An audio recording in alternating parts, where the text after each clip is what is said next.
Outsourcing প্রথা cancer ব্যাধির মতো শ্রমিকদের শরীরে বাসা বেঁধেছে। বহিরাজ্যের বিভিন্ন কোম্পানি রাজ্যে এসে স্বল্প মজুরিতে রাজ্যের শ্রমিকদের দিয়ে কাজ করাচ্ছে। তার মধ্যে প্রতি মাসে নিয়মিত বেতন প্রদান করেন না বলে অভিযোগ শ্রমিকদের।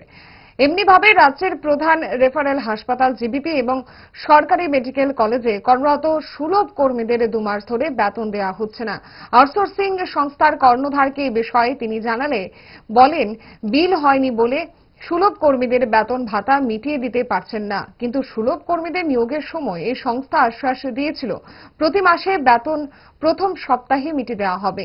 মঙ্গলবার বকেয়া বেতন এবং বেতনের বৃদ্ধির দাবিতে আগরতলা গভর্নমেন্ট মেডিকেল কলেজ এবং জিবিপি হাসপাতালের সুলভ কর্মীদের বিক্ষোভ এবং গণ অবস্থান সংঘটিত হয় জিবি হাসপাতাল এলাকায়।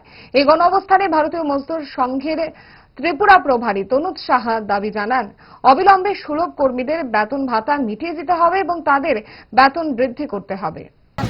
অখিল ভারতীয় সাফাই মজদুর সংঘের পক্ষ থেকে রাজ্যের প্রধান রেফারেল হাসপাতাল এজিএমসি এবং জিবিতে কর্মরত 500-র উপর যে সাফাই কর্মচারীরা আছেন, যারা আউটসোর্সিং সংস্থার আন্ডারে আছেন, তারা বিগত 2 মাস ধরে অর্থাৎ অক্টোবর এবং নভেম্বরের বেতন আজকে ডিসেম্বর শেষ হতে চলেছে, এখনও ওরা বকেয়া বেতন পাননি।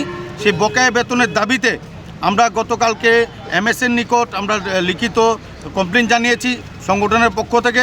পাশাপাশি আমরা আজকের গণ অবস্থান করছি যে আমাদের বেতন ভাতা যেভাবে হোক আমাদের আগামী 48 ঘন্টার মধ্যে বেতন ভাতা আমাদের দিয়ে দিতে হবে।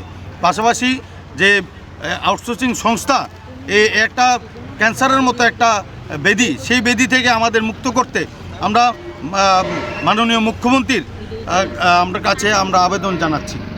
মানে আপনারা কর্তৃপক্ষের সাথে কথা কইছেন? আমরা অলরেডি এ বিষয়ে আমরা কর্তৃপক্ষের সাথে কথা বলেছি। ওনারা আমাদের কিছুই আশ্বস্ত করতে পারছেন না। কোথাও বোঝা যাচ্ছে যে আগামী জানুয়ারি মাসে হয়তো বা 1 মাসের বেতন দিতে পারেন, কিন্তু এটা আমরা একদম মানব না। মান্থলি ওয়েজেস অ্যাক্ট 1936-এর সেকশন 21-এর সাবসেকশন 4 অনুযায়ী আমাদের প্রতি মাসে 10 তারিখের মধ্যে আমাদের বেতন ভাতা মিটিয়ে দিত। ফাস্ট ফুড তো ফাস্ট লাইফের একটা পার্ট, সো প্রবলেম তো হবেই, বাট আমার সলিউশন 5 দশক ধরে গ্যাস, অম্বল ও পেটের সমস্যার একমাত্র সমাধান গ্যাস নল।